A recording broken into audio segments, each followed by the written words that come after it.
ਅੱਗੇ ਵਧਾਂਗਾ। ਪ੍ਰੋਫੈਸਰ ਸਾਹਿਬ ਸਾਡੇ ਨਾਲ ਹੁਣ ਜੁੜ ਚੁੱਕੇ ਨੇ ਸੁਰਜੀਤ ਸਿੰਘ ਜੀ। ਸੁਰਜੀਤ ਜੀ, ਜੀ ਆਇਆਂ ਨੂੰ, ਸਤਿ ਸ੍ਰੀ ਅਕਾਲ, ਸਵਾਗਤ ਹੈ ਆਪ ਜੀ ਦਾ। ਰੂਬਰੂ ਜੇ ਤੁਸੀਂ ਪ੍ਰੋਫੈਸਰ ਸ਼ੇਰ ਸਿੰਘ ਕਮਲ ਜੀ ਦੇ। क्या बात है सर जी, वाहिगुरू जी का खालसा वाहिगुरू जी की फतेह जी। गुरफतेह जी, गुरफतेह जी। मलिक साहब, ਤੁਹਾਡੀ ਕਵੀ ਦਰਬਾਰ ਵਿੱਚ ਮੈਂ ਪਹਿਲੀ ਵਾਰੀ ਭਾਗ ਲੈ ਰਿਹਾ। ਜੀ ਆਇਆਂ ਨੂੰ ਕਹਿੰਦੇ ਆ ਜੀ, ਜੀ ਆਇਆਂ ਨੂੰ ਕਹਿੰਦੇ ਤੁਹਾਡਾ ਆਪਣਾ ਪ੍ਰੋਗਰਾਮ। ਔਰ ਮੇਰੀ ਖੁਸ਼ਕਿਸਮਤੀ ਹੈ ਕਿ ਮੈਂ ਦੋ ਲਫ਼ਜ਼ ਕਹਿ ਸਕਾਂ। ਸਿਰ ਮੱਥੇ। ਮੈਂ ਕੁਝ ਵੀ ਕਹਿ ਸਕਦਾ ਸਰ? ਜੀ ਜੀ ਜੀ, ਤੁਹਾਡੇ ਇਖਤਿਆਰ।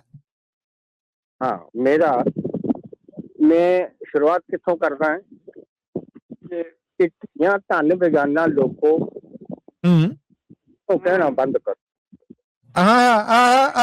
ਇੱਕ ਵਾਰ ਫੇਰ ਕਿਆ ਮੈਂ ਕਹਿਣਾ ਨਸੀਹਤ ਹੈ। ਵਾਹ ਜੀ ਵਾਹ। ਧੀਆਂ ਧੰਨ ਬੇਗਾਨਾ ਲੋਕੋ ਅੱਜ ਤੋਂ ਕਹਿਣਾ ਬੰਦ ਕਰੋ। ਪੜ੍ਹੇ ਲਿਖੇ ਧੀ ਕਰੇ ਤਰੱਕੀ, ਇਸ ਲਈ ਸਭ ਪ੍ਰਬੰਧ ਕਰੋ। ਵਾਹ ਬਈ ਵਾਹ, ਵਾਹ ਬਈ ਵਾਹ, ਕਿਆ ਬਾਤਾਂ। ਅਗਲਾ ਫਰਕ ਦੱਸਣ ਲੱਗਾ ਬਈ ਧੀ ਪੁੱਤਰ ਵਿੱਚ ਫਰਕ ਨਾ ਸਮਝੋ। ਮੱਲੀ ਸਾਹਿਬ, ਇੱਕ ਨਜ਼ਰ ਨਾਲ ਤੱਕੋ ਜੀ। ਹਾਏ ਹਾਏ। ਪੁੱਤ ਪਿਆਰਾ, ਧੀ ਪਰਾਈ, ਦਿਲ ਤੋਂ ਪਰਦਾ ਚੁੱਕੋ ਜੀ। ਵਾਹ ਬਈ ਵਾਹ, ਵਾਹ ਬਈ ਵਾਹ, ਕਿਆ ਬਾਤਾਂ। ਦਿਲ ਤੋਂ ਪਰਦਾ ਚੁੱਕੋ ਜੀ। ਪੁੱਤਰ ਨੂੰ ਹੀ ਪੁੱਤ ਨਾ ਸਮਝੋ। ਪੁੱਤਰ ਨੂੰ ਹੀ ਪੁੱਤ ਨਾ ਸਮਝੋ, ਧੀ ਨੂੰ ਵੀ ਫਰਜ਼ੰਦ ਕਹੋ। ਹਾਏ ਹਾਏ।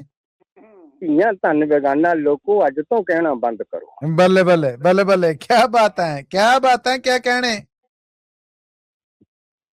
ਧੀ ਦੇ ਜੰਮਣ ਦੀ ਹਕੀਕਤ ਕਹਿਣ ਲੱਗਾ ਕਿ ਪੱਥਰ ਨੇ ਇੱਕ ਪੱਥਰ ਜੰਮਿਆ ਕਹਿ ਕੇ ਲੀਕਾਂ ਲਾਉਂਦੇ ਹੋ।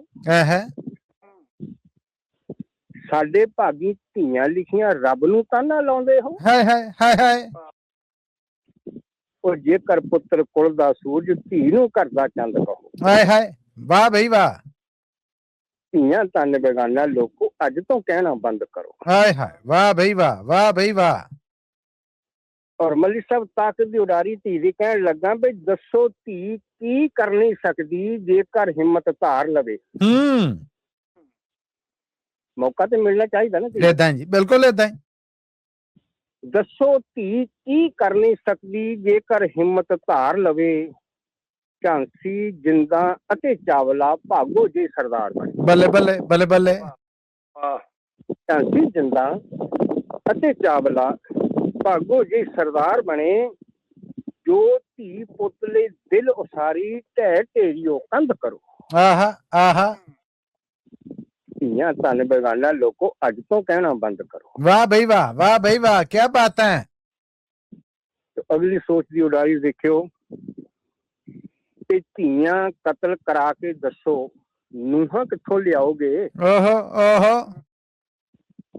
ਧੀਆਂ ਕਤਲ ਕਰਾ ਕੇ ਦੱਸੋ ਨੂੰਹਾਂ ਕਿੱਥੋਂ ਲਿਆਓਗੇ। ਆਪਣੀ ਵੰਸ਼ ਦਾ ਪੁੱਤਰ ਦੇ ਕਰ ਦੀਵਾ ਕਿਵੇਂ ਜਗਾਓਗੇ। ਬੱਲੇ ਬੱਲੇ ਬੱਲੇ ਬੱਲੇ, ਵਾਹ ਬਈ ਵਾਹ, ਵਾਹ ਬਈ ਵਾਹ। ਆਪਣੀ ਵੰਸ਼ ਦਾ ਪੁੱਤਰ ਦੇ ਘਰ ਦੀਵਾ ਕਿਵੇਂ ਜਗਾਓਗੇ। ਧੀਆਂ ਕੁੱਖ ਵਿੱਚ ਕਤਲ ਕਰੋ ਨਾ, ਸੁਰਜੀਤ ਆਵਾਜ਼ ਬੁਲੰਦ ਕਰੋ। ਵਾਹ ਬਈ ਵਾਹ, ਵਾਹ ਬਈ ਵਾਹ। ਇੱਕ ਵਾਰ ਫੇਰ ਕਿਆ ਨਾਰਾ ਆ। ਆਹਾ। ਧੀਆਂ ਕਤਲ ਕਰਾ ਕੇ ਦੱਸੋ ਮੱਲੀ ਸਾਹਿਬ ਨੂੰਹਾਂ ਕਿੱਥੋਂ ਲਿਆਓਗੇ।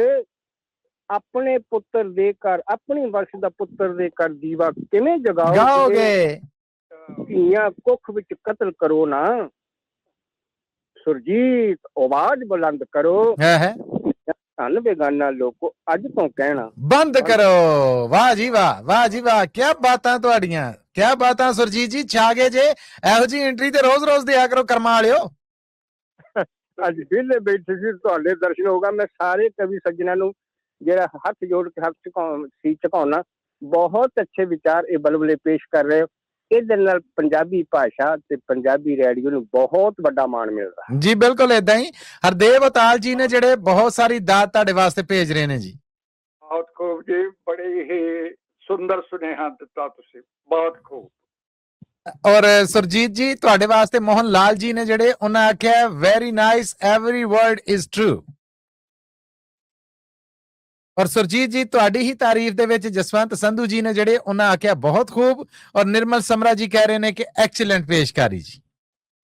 ਇਹ ਉਹ ਮੈਸੇजेस ਨੇ ਜਿਹੜੇ ਤੁਹਾਡੇ ਵਾਸਤੇ ਸੁਰਜੀਤ ਜੀ YouTube ਰਾਹੀਂ ਆਏ। ਧੰਨਵਾਦ ਤੁਹਾਡਾ ਸੁਰਜੀਤ ਜੀ, ਬਹੁਤ ਧੰਨਵਾਦ ਤੁਹਾਡਾ।